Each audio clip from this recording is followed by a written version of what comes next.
On the issue of bank prosecution, I'm concerned that we have a mentality of too big to jail in the financial sector, of spreading from fraud cases to terrorist financing and money laundering cases, and I cite HSBC.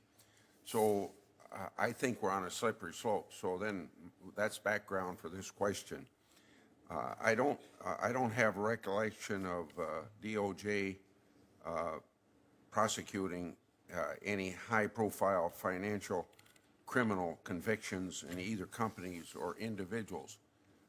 Assistant Attorney General Brewer said that one reason why DOJ has not brought these prosecutions is that it reaches out to quote-unquote experts to see what effect the prosecutions would have on the financial markets. So then on January 29th, Senator Brown and I requested details on who these so-called experts are. So far, we've not received any information.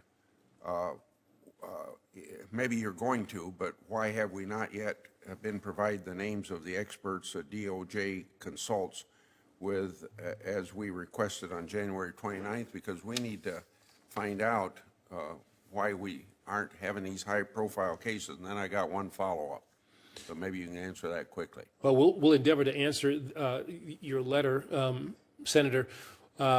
We did not, as I understand it, retain experts outside of the government in making determinations with regard to HSBC.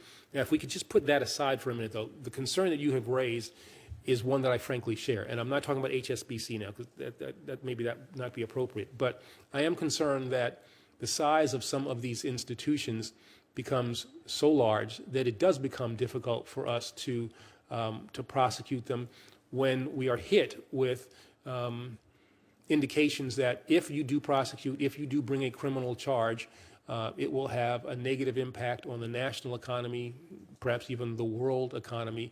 And I think that is a function of the fact that some of these institutions have become too large. And again, I'm not talking about HSBC. This is just a more general comment. I think it has an inhibiting influence, impact on our ability to bring resolutions that I think would be more appropriate. And I think that is something that you all need to consider. So the concern that you raised is actually one that I share.